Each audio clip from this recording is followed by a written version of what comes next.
Boa Opa, noite. boa noite de novo, porque eu não estava gravando. Boa noite. Sejamos todos bem-vindos mais uma noite aqui nesta casa abençoada que nos acolhe com tanto carinho, aonde nos reunimos em busca de nos aproximarmos do Evangelho de Cristo, dos ensinamentos e dos esclarecimentos que Kardec nos trouxe para nos ajudar a compreender. Então vamos agradecer pela oportunidade, né? Querido Jesus, aqui estamos reunidos mais uma vez, mais uma noite, buscando compreender o seu Evangelho, todos os exemplos que o Senhor nos deixou, todo o roteiro, para que possamos seguir a nossa vida, a nossa trajetória com mais acerto, buscando aprender, compreender e colocar em prática nas nossas vidas os ensinamentos que nos foi trazido pelos seus exemplos, pelo Evangelho que nós temos a oportunidade de estudar, pelos ensinamentos que Kardec nos trouxe na codificação, facilitando aí o nosso e a nossa busca para melhor compreensão e para colocar aí no dia a dia com aqueles com quem convivemos, para que a nossa vida se torne mais dinâmica, mais assertiva e que busquemos cada dia sermos um pouco melhores do que fomos ontem e amanhã melhores do que hoje. Espiritualidade amiga desta casa, que nos assiste, que nos ampara, aos nossos anjos da guarda, nossos mentores, que estão sempre a nos auxiliar, a nos incluir pelos bons caminhos, para as boas escolhas, a nossa gratidão e o nosso pedido, que sejamos amparados e auxiliados nesta noite a compreender a mensagem que nos será trazida. Que assim seja. Assim seja. Hoje nós temos o nosso amigo Tó, de Analândia, que vai nos falar: e se eu morrer amanhã? Tó, é contigo. E se? Oh, muito obrigado.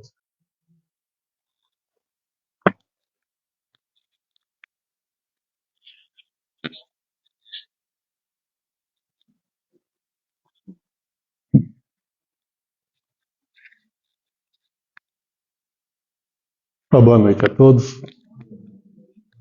É sempre uma grande alegria estar nessa casa, que sempre nos acolhe com tanto carinho, com tanto amor, da qual devemos muito, porque fala perto do nosso coração, e foi através dela que nós existimos lá em Analândia, pela orientação dos amigos encarnados e pela orientação dos amigos maiores. Então é sempre um prazer estar aqui. Agradeço imensamente o convite, a confiança que deposita em nós, né? Ontem tivemos o prazer de receber a Cecília na nossa casa. Infelizmente, tivemos que enxugar uns 3 lençóis que ela fez chorar todo mundo, né? Mas que vale a pena sempre. Muito obrigado, Cecília. Muito bem. Hoje eu escolhi um tema, essa palestra eu já fiz ela quase um mês atrás lá. Vocês me perdoem que a minha garganta veio, quando eu vim da Analândia, veio fechando, quase não tenho voz. Então, se eu tossir ou falhar, me desculpem. E quando eu fiz há um mês atrás, ela estava amadurecendo, porque nós temos a mania de deixar tudo para amanhã. Sabe, encontram amizades nas ruas. Quando a gente vai se ver? Amanhã a gente se encontra. Qualquer hora a gente se encontra. Nós temos um compromisso com nós mesmos de nos melhorarmos, mas falamos assim para nós: amanhã a gente começa. Mas e se eu morrer amanhã? Com todo esse conhecimento que nós temos, com toda essa parcela de verdade que nós temos, e se eu morrer amanhã e não fiz nada com ela? Então eu peço licença, eu gostaria de ler uma mensagem do livro Jesus no Lar, pelas mãos de Francisco Cândido Xavier e pelo espírito Neio Lúcio. Lá, no seu capítulo 25, chama-se A Visita da Verdade. Certa feita, disse o mestre, que só a verdade fará livre o homem. E talvez porque ele não pudesse apreender de imediato a vastíssima extensão da afirmativa, perguntou-lhe Pedro no culto doméstico: Senhor, que é a verdade? Jesus fixou no rosto enigmático a expressão e respondeu: a verdade total é a luz divina total. Entretanto, o homem ainda está longe de suportar-lhe a sublime fulguração. Reparando, porém, que o pescador continuava faminto de esclarecimentos novos, o amigo celeste meditou alguns minutos e falou: numa caverna escura, onde a claridade nunca surgira, demorava-se certo devoto, implorando o socorro divino. Declarava-se o mais infeliz dos homens, não obstante em sua cegueira sentir-se o melhor de todos. Qualquer semelhança é mera coincidência. Reclamava contra o ambiente fétido em que se achava. O ar empestado sufocava-o, dizia ele em gritos comoventes. Pedia uma porta libertadora que o conduzisse ao convívio do dia claro. Afirmava-se robusto, apto, aproveitável. Por que motivo era conservado ali, naquele insulamento doloroso? Chorava e bradava, não ocultando aflições e exigências. Que razões o obrigavam a viver naquela atmosfera insuportável? Notando nosso pai que aquele filho formulava súplicas incessantes, entre a revolta e a amargura, profundamente compadecido, enviou-lhe a fé. A sublime virtude exortou-o a confiar no futuro e a persistir na oração. O infeliz consolou-se de algum modo, mas a breve tempo voltou a lamuriar. Queria fugir ao monturo e, como se não lhe aumentassem as lágrimas, o Todo-Poderoso mandou-lhe a esperança. A emissária afagou-lhe a fronte suarenta e falou-lhe da eternidade da vida, buscando secar-lhe o pranto desesperado. Para isso, rogou-lhe calma, resignação, fortaleza. O pobre pareceu melhorar, mas decorridas algumas horas, retomou a lamentação. Não podia respirar, clamava em desalento. Condoído, determinou o Senhor que a caridade o procurasse. A nova mensageira acariciou-o e alimentou-o, endereçando-lhe palavras de carinho, qual se lhe fora abnegada a mãe. Todavia, porque o mísero prosseguisse gritando revoltado, o pai compassivo enviou-lhe a verdade. Quando a portadora de esclarecimentos se fez sentir na forma de uma grande luz, o infortunado então viu-se tal qual era e apavorou-se. Seu corpo era um conjunto monstruoso de chagas pustulentas da cabeça aos pés, e agora percebia, espantado, que ele mesmo era o autor da atmosfera intolerável em que vivia. O pobre, tremendo, cambaleante, e notando que a verdade serena lhe abria a porta da libertação, horrorizou-se de si mesmo, sem coragem de cogitar da própria cura, longe de encarar a visitadora frente a frente, para aprender e limpar-se e a purificar-se, fugiu espavorido em busca de outra furna, onde conseguisse esconder a própria miséria e só então reconhecia.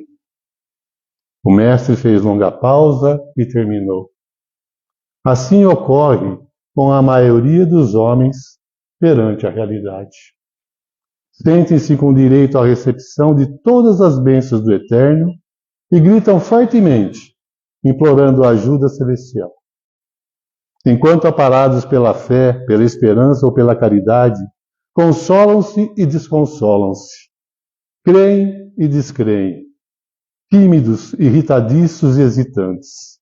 Todavia, quando a verdade brilha diante deles, revelando-lhes a condição em que se encontram, costumam fugir apressados em busca de esconderijos tenebrosos, dentro dos quais possam cultivar a ilusão.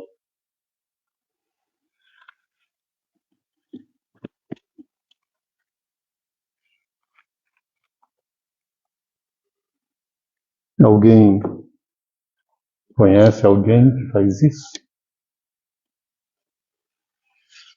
É interessante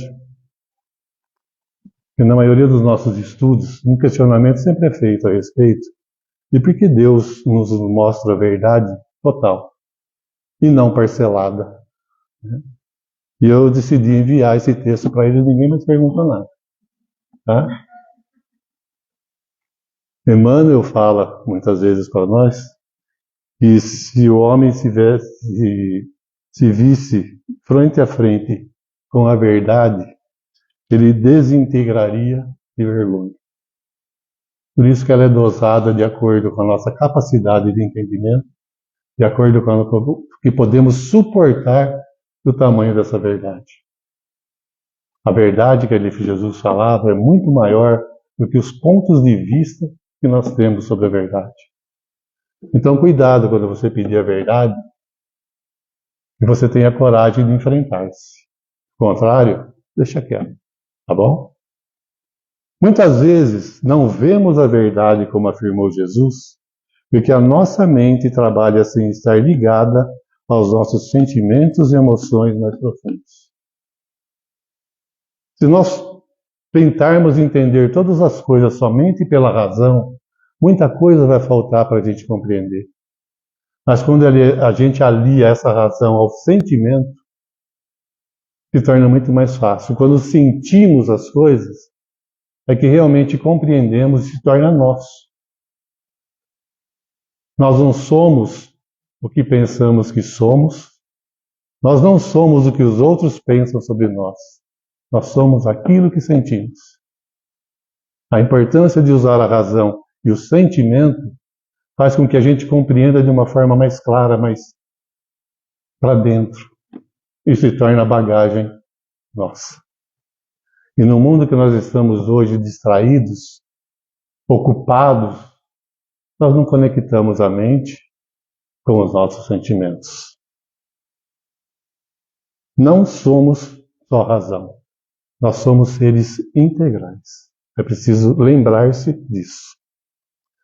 As ilusões nos impedem de que realmente tenhamos os olhos de ver, como dizia Jesus, e porque não buscamos a verdade, projetamos nos outros o que não podemos aceitar como nosso. Tentamos nos livrar dos nossos próprios sentimentos, atribuindo-os às outras pessoas.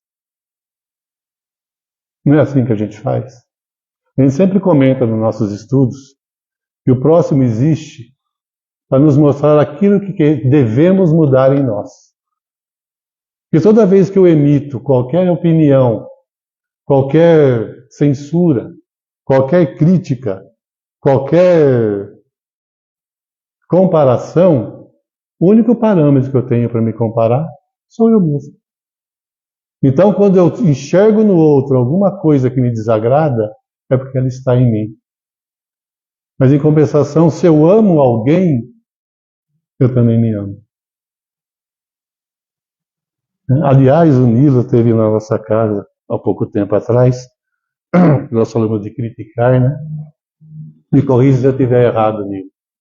E ele falou que existe uma grande diferença entre crítica e censura, né? O crítico é aquele que fala com propriedade daquilo que ele está falando.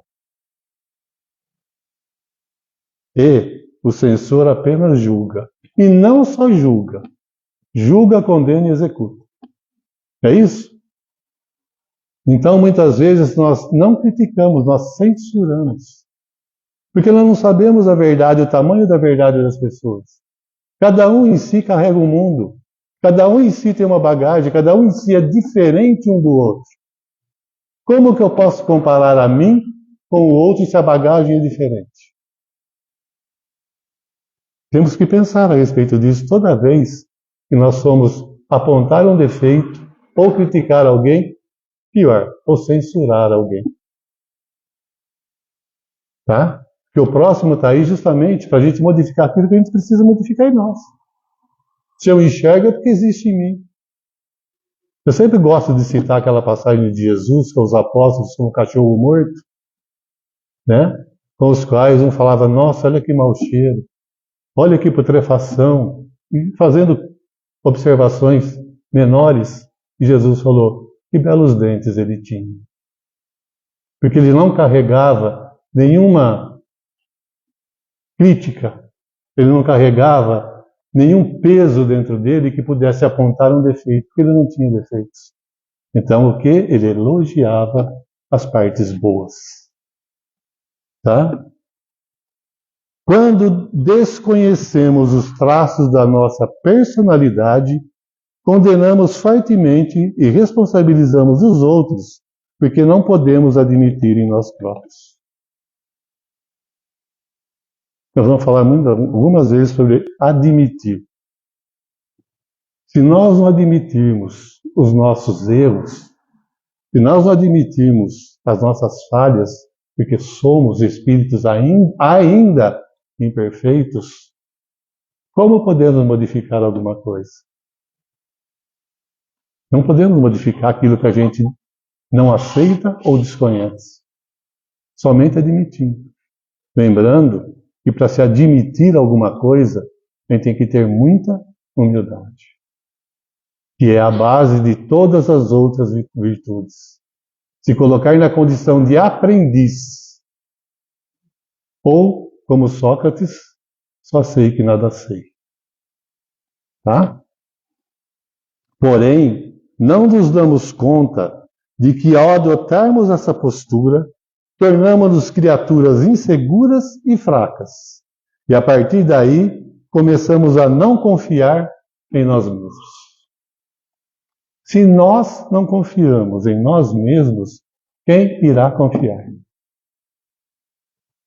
Lembrando que, antes de estarmos aqui encarnados, alguém lá em cima intercedeu por nós e está confiando que nós vamos fazer aquilo que nós prometemos. Se Jesus me aceita como eu sou, se Deus não me julga como eu sou, como que eu posso me julgar e desconfiar de mim? Ele confia em mim. Porque ele sabe que eu vou chegar lá no meu tempo. Mas eu vou chegar lá. Será que eu devolvo essa confiança a Deus? Desconfiando de mim mesmo? Mas, se a nossa verdade não é admitida honestamente, como podemos nos aproximar da verdade maior?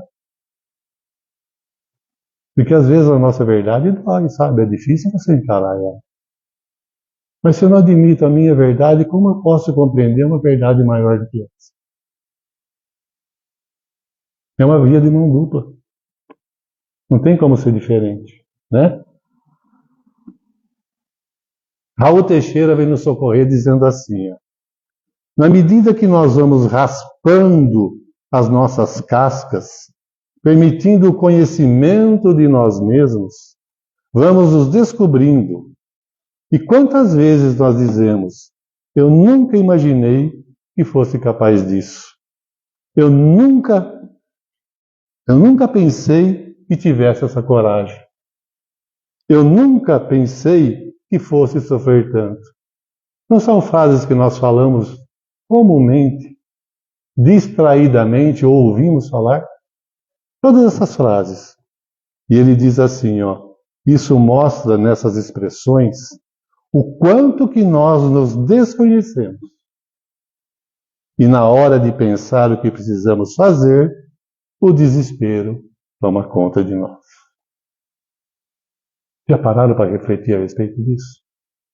Lembrando, gente, que eu estou aqui repartindo as reflexões que eu tenho com vocês. Não estou julgando, não estou criticando, nada. Nem estou impondo regras, apenas convidando vocês a refletir sobre um tema que ainda me atormenta muito, que estamos longe de chegar lá. Então eu divido com vocês essas reflexões para que a gente possa refletir junto mesmo. Porque tudo que a gente vem falar aqui já é repetido. Eu me lembro, né, que numa entrevista do programa Transição que havia na Cultura, onde Raul Teixeira estava participando, e a moça perguntou: Raul, por que em todas as casas religiosas se fala todo dia sobre fé? Ele fala assim: é porque ainda não aprendemos. E quando aprendemos, para-se de falar isso e troca-se o assunto ou tema. Então tudo que a gente fala aqui é coisa repetida. É para nos lembrarmos de vez em quando daquilo que nós esquecemos como dever nosso. Como diz Emmanuel, né? Quando a gente achar que fez tudo o que pode, ainda vai faltar o que deve. Né? E saímos buscando opiniões que nunca vão nos satisfazer, porque os outros não estão vivenciando a nossa experiência. Porque o meu discernimento está tão escondido que eu fico tomando emprestado o discernimento dos outros. Quando a gente busca ajuda nas pessoas, o que você acha? Que ela fala: ah, se eu fosse você eu faria isso. Ah, se eu fosse você eu faria aquilo. Nunca concordamos.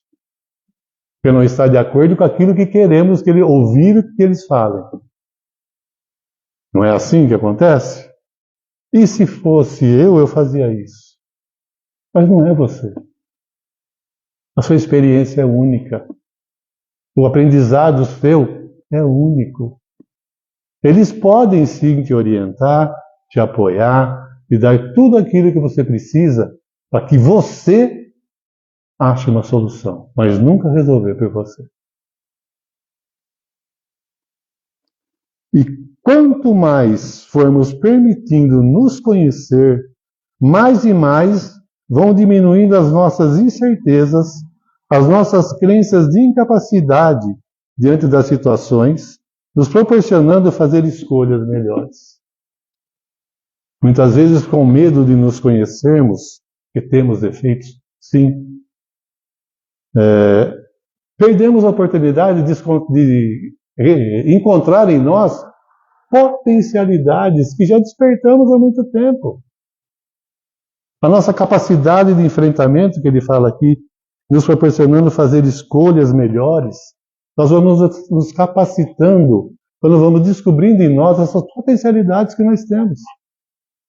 Aliás, Haroldo Dutra Dias fala assim: o que são virtudes? São potencialidades que adormecem dentro de nós, esperando ser acordadas. Só isso. E nós temos que adquirir virtudes. Mas temos que nos permitir olhar para dentro e nos conhecermos. Porque atrás daquele defeito que eu acho que eu tenho uma força muito grande que eu não sabia que tinha, porque eu não me conhecia. A nossa autonomia, tanto física, emocional, mental e espiritual, está diretamente ligada às nossas conquistas e descobertas íntimas. Quanto mais eu me conheço, mais eu me torno autônomo. Menos eu preciso dos outros. Não que os outros não tenham significado, porque sem o outro não sou eu também. Mas eu não dependo. Eu me torno independente.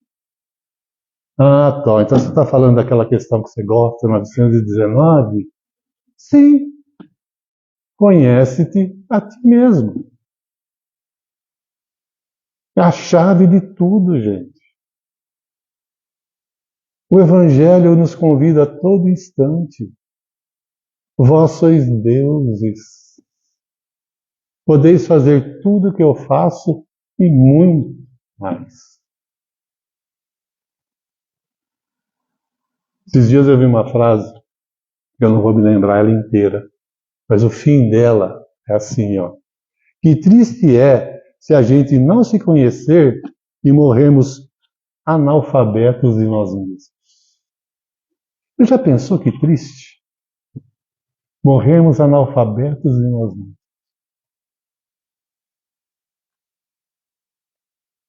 Como eu posso mudar algo sem admitir? Nós falamos agora há pouco.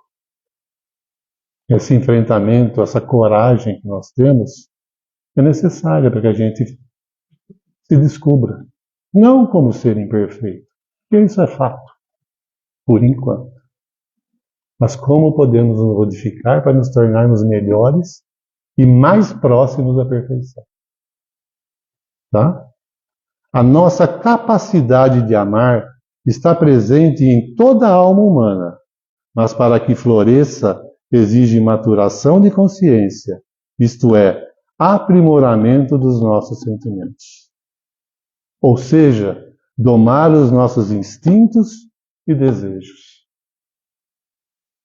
Em muitas situações, nós, seres recém-saídos de uma animalidade, né, ainda com os instintos aflorados, buscando domá-los, não é aniquilá-los, porque em muitas situações o instinto é um fator muito mais seguro, né, do que a própria intuição. Ele te dá a noção perfeita em certas situações. Então não é eliminá-lo, é trabalhar para ele que se modifique, para trabalhar em nosso benefício. Tá? Então, o que a gente tem que fazer é domar esses instintos, para que eles se transformem em nosso aliado e não nos impulsos que nós temos e que mais tarde nos arrependemos. Tá? Eu me lembro, quando eu falo disso, de uma passagem de Paulo, quando ele desencarnou. Quando Paulo desencarnou, ao acordar no plano espiritual, o maior desejo dele era de fazer o quê? Encontrar Lívia, a sua amada. Mas de repente ele ouve uma voz perto dele, que era Ananias, e fala: Paulo, o que você quer? Quietinho. Ele falou assim: Ananias, eu gostaria de fazer a última viagem a Jerusalém. Mentira. Ele queria ver Lívia. Mas por que ele falou isso? Porque ele sabia domar os seus desejos. Ele sabia conter os seus instintos. Ele trabalhou isso a vida inteira. Ou quando ele despertou. E quando ele disse isso, ele olhou lá no fundo e viu 3 figuras se aproximando. Estevão, Jesus e Lívia. E ele teve o ímpeto de correr lá, de abraçar Lívia. Mas o que ele fez?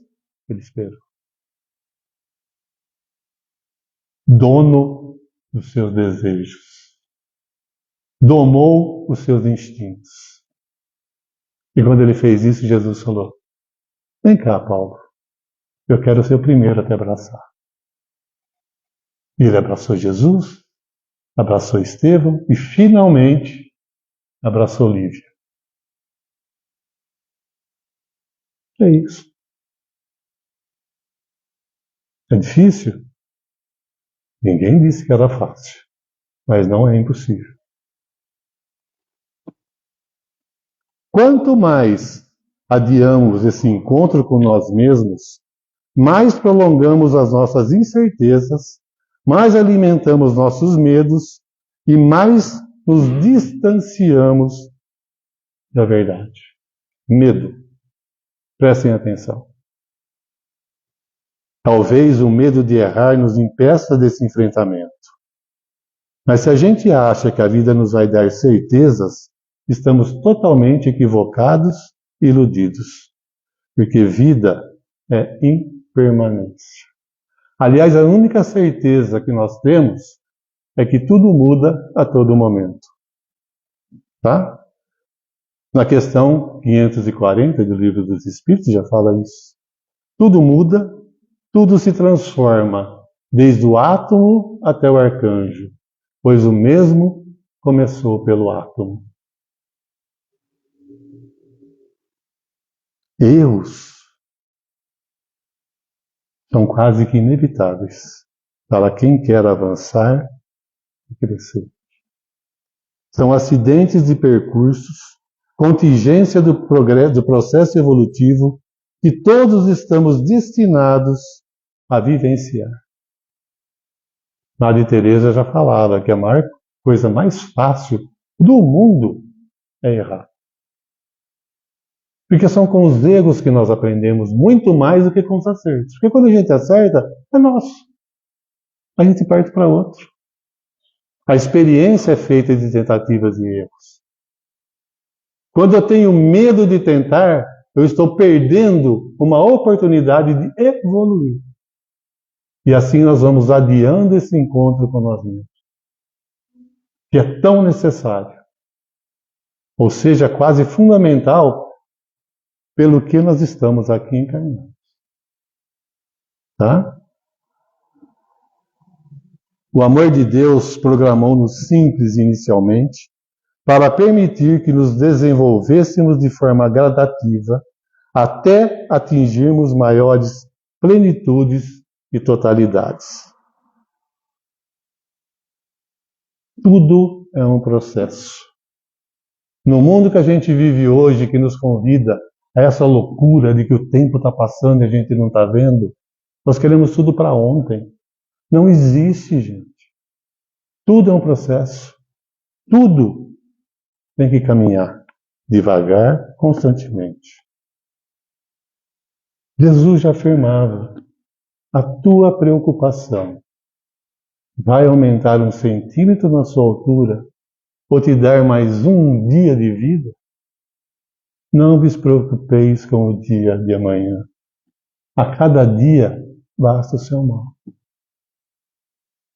Então por que eu estou correndo tanto? Se eu estou aceitando esse convite do mundo que eu não tenho necessidade de aceitar. É escolha minha.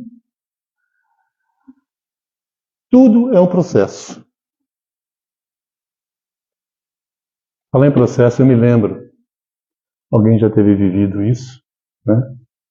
De que quando a gente era criança, meu avô, ele cuidava de terrenos, né?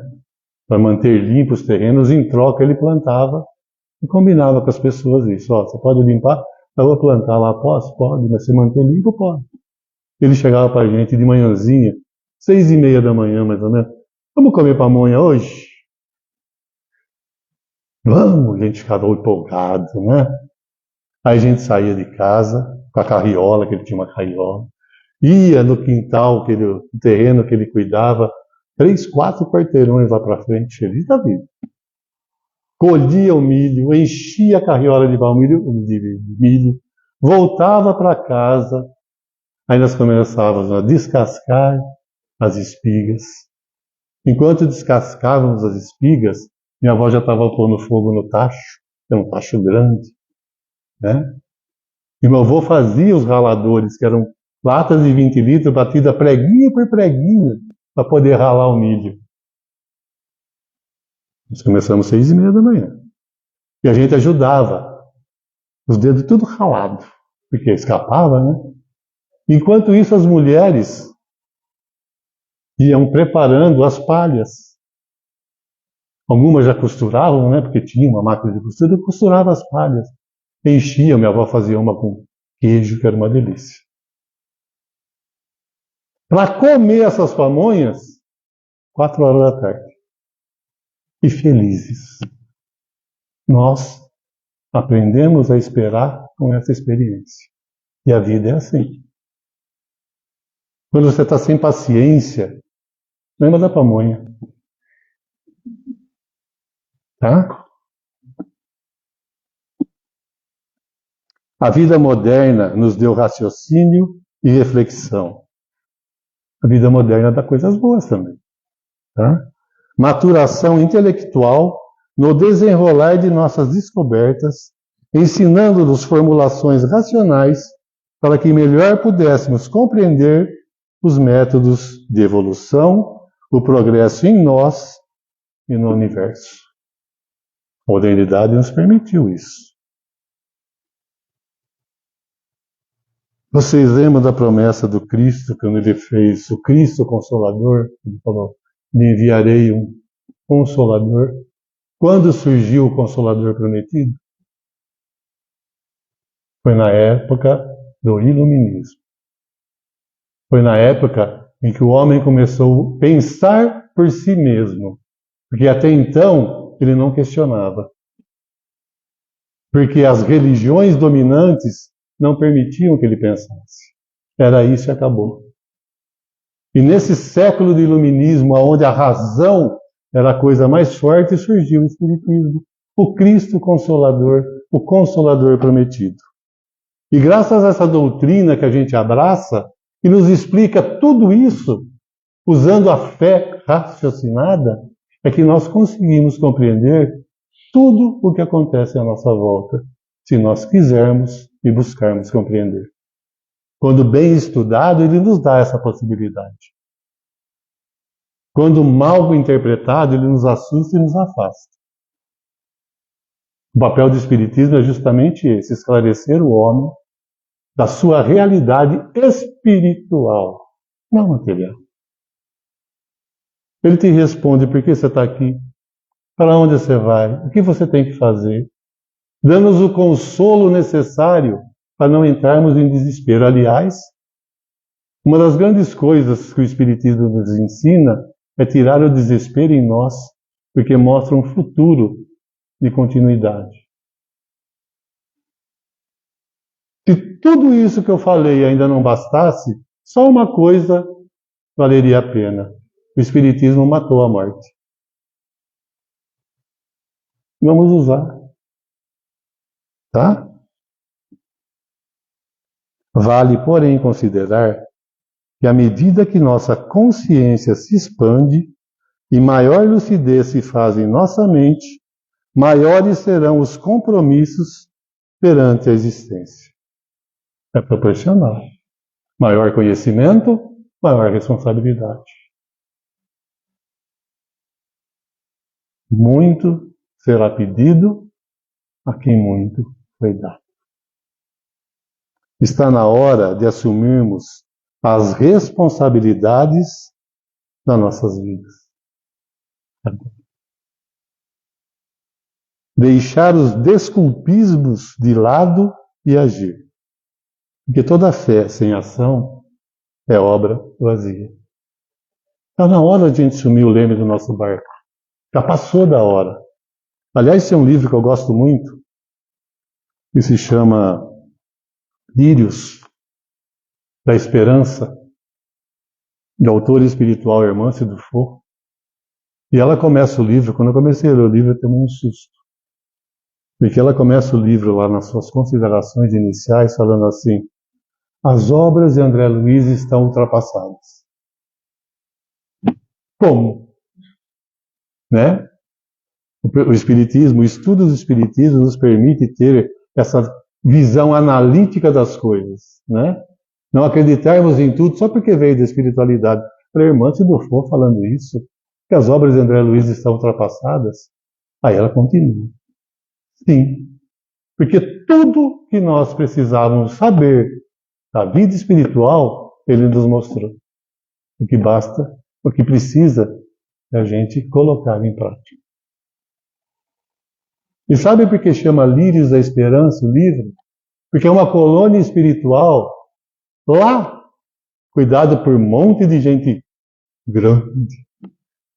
Bezerra de Menezes, Eurípides Barçanufo, Meimei, para recolher os espíritas quando desencarnam.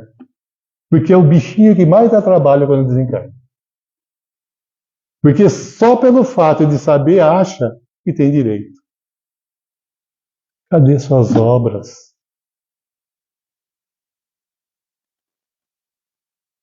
É interessante que a gente passa esse período e a gente nota que as pessoas, mesmo não acreditando, partilhando a nossa crença, vêm nos perguntar a respeito de que estão sentindo um certo incômodo. Estamos realmente nos incomodando por dentro. Nosso tempo hoje você me traiu hoje. Mas nós estamos passando por um processo de transição. E é interessante que a gente começa a perceber que nesse momento há essa parada para as pessoas refletirem sobre a vida, que antes não tinha. Né? A Déia uma vez fez uma palestra lá, na primeira palestra que ela fez lá, e falando que esse é o momento do espírito. É o século da reflexão. É o século da gente parar de buscar lá fora e voltar-se para dentro. Quem sou eu? O que eu estou fazendo aqui? Para onde eu vou? O que eu quero para mim? Essas são perguntas que nós deveríamos fazer todos os dias, como Santo Agostinho fazia. Ah, mas aí era Santo Agostinho, mas a gente chega lá. Né? Então, de vez em quando, devia parar para pensar a respeito disso. Quem sou eu? Haroldo fala assim, que ele responde agora, quem é você? Eu sou o espírito imortal, cidadão do universo. Né? Sabendo nós, espíritas, da continuidade da vida, o que nós estamos plantando hoje para colher no futuro. Não amanhã, mas daqui a pouco. Mas plantação de transcendência do espírito, não só do corpo. Né? Ao assumir as responsabilidades, eu posso transformar aquilo que é necessário para a minha vida, mas é preciso assumir. Eu quero. Tem uma historinha de Buda, que ele estava caminhando com o seu discípulo Aranda, e passando por um vilarejo pequeno, o discípulo disse a ele, mestre, o senhor tem tanta sabedoria, por que o senhor não reparte isso com eles? Assim todo mundo ficaria igual ao senhor. Falou, vai lá naquele vilarejo e pergunta para ele o que eles querem. E ele saiu, cumpriu a sua missão, voltou feliz, porque ele entrevistou todas as casas. Quando chegou, Buda perguntou para ele, aí o que responderam? Ah, mestre, a maioria respondeu que quer ter saúde. Outros responderam uma vida feliz, e outros responderam que queriam ver os filhos felizes. Buda parou, olhou para ele e falou, mas ninguém pediu sabedoria? Como eu posso ensinar alguma coisa a alguém que não quer? Hoje, gente, hoje a gente precisa, não amanhã. Começar hoje. Porque e se eu morrer amanhã? Como dizia minha avó, e se você amanhecer morto? Acordar morto? Vocês dão risada? Nas nossas reuniões mediúnicas, né, Nilo? Uma grande maioria de espíritos não sabe que desencarnaram. Né? E se você acordar morto amanhã? Tá? Na questão 919, que eu gosto muito, mas nunca me atentei a esse trecho, e o Du foi fazer uma palestra lá outro dia e leu. Né? Mas ela é dura, hein? Ele fala assim, ó. Se aprovesse a Deus me chamar nesse momento, entrando no mundo dos espíritos, é pior do que desencarnar. Onde nada é oculto, teria o que temer diante de alguém? Como diz, morrer é fácil, desencarnar que é difícil. Né? Examinai o que tem feito contra Deus, contra vosso próximo e contra vós mesmos. As respostas serão um repouso para a vossa consciência ou a indicação de um mal que é preciso consertar. Aí está a grande benevolência de Deus, a grande bondade e infinita misericórdia que Ele nos dá, porque Ele fala assim, ó, tem jeito, gente. Tira essa culpa, tem jeito. Nós temos uma nova oportunidade todos os dias de fazer melhor. Tira aquele medo que a gente tem de ir para o inferno. Não é misericordioso isso? O Espiritismo nos ensina. Será que a gente prestou atenção? Vamos lá. Perdi-me aqui. Quais são os bens que eu consegui entesourar em meu coração?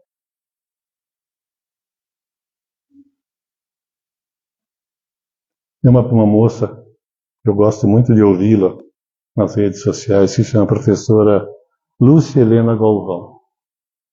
Ela fala muito sobre espiritualidade, sobre vida. E ela tem um trecho de um vídeo pequenininho que ela fala assim: se você está feliz por ser justo, esse é um prazer que eu não posso roubar de você. Ou seja, desculpem. Agora, se você está feliz porque tem esse copo, eu posso roubar esse copo de você. Agora, ou seja, não é realmente teu, é uma coisa passageira. Os prazeres da alma são realmente teus e nada, nem ninguém pode tirar de você. Segundo algumas tradições, nem a morte. É o que nós aprendemos. A busca pelo prazer físico traz uma certa, digo assim, satisfação, uma alegria. Não é bem felicidade, é uma certa alegria física. Mas existem outros prazeres. O prazer de dever cumprido, o prazer de ter sido útil para alguém, o prazer de ter feito a diferença na vida de alguém, o prazer de sentir que hoje você é uma pessoa mais madura do que foi ontem. Não é prazeroso? Mais humana, mais íntegra do que foi no passado. Ou seja, existem os prazeres do corpo e existem os prazeres da alma. Então, se a gente só buscar os prazeres do corpo, o corpo pode ser que goste, mas a tua alma vai continuar numa angústia tremenda. Então, a gente só mata a metade da fome que a gente tem, como diria Khalil Gibran. Você pode, sim, buscar os prazeres do corpo, mas não se esqueça dos prazeres da alma. O que eu estou entesourando para mim, esses são os prazeres da alma que as traças não corroem e nem os ladrões roubam. É meu, é patrimônio meu, ninguém tira de mim. Tá?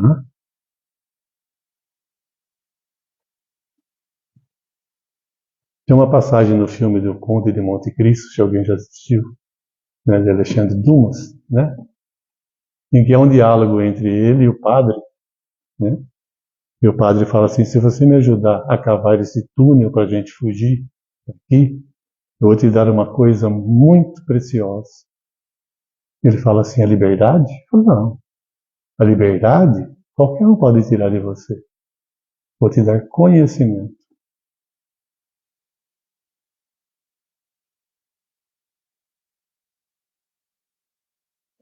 O que eu estou fazendo com o conhecimento que eu tenho?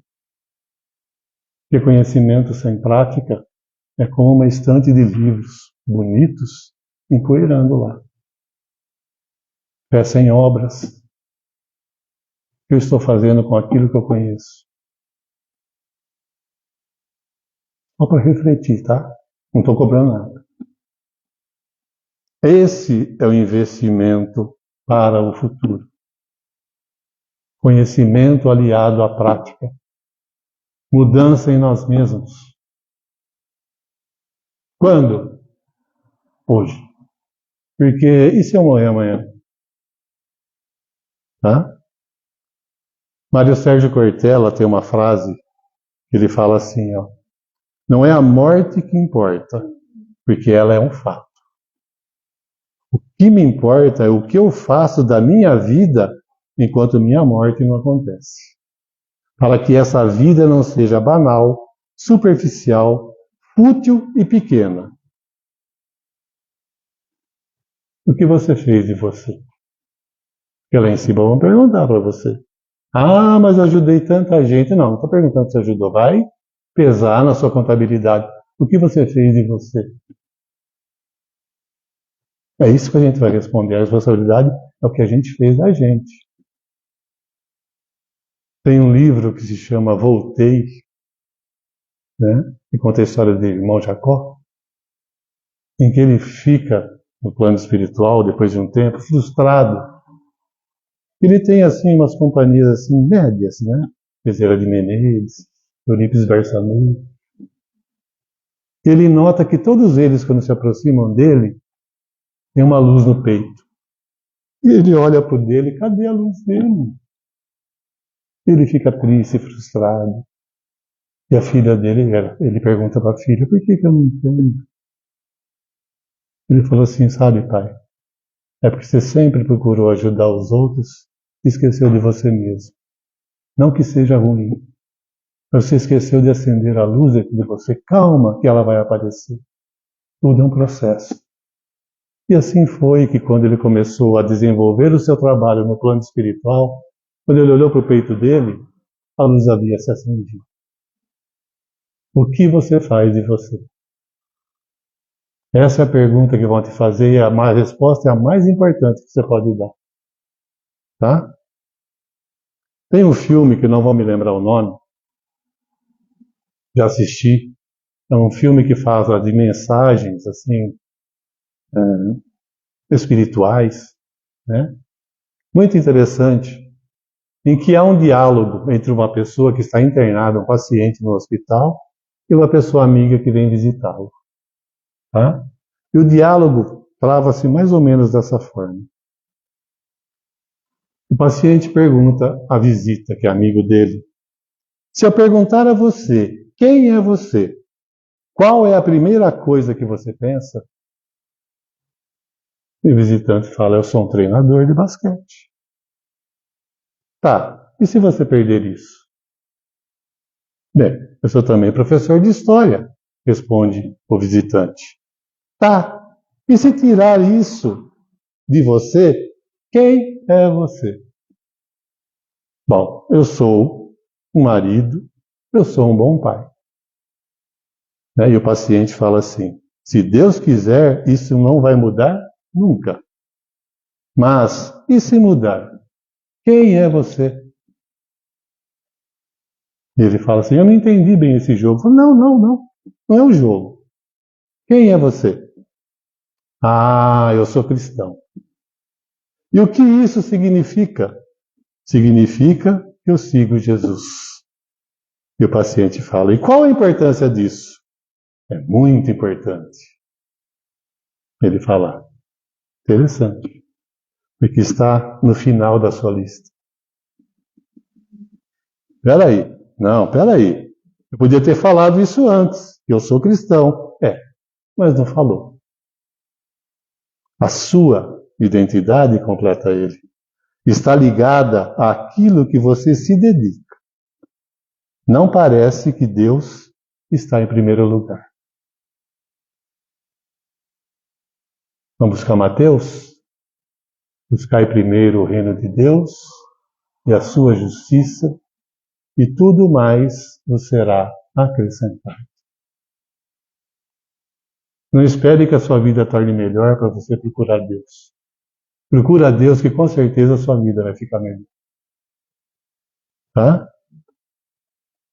Para a gente encerrar, existe uma lista de 12 itens que está no livro Reforma Íntima de Joana de Ângeles, mas eu vou ler só as duas últimas. Tá? Se alguém quiser interessar, está naquele livro, são 12 questões que ela coloca, a reforma íntima.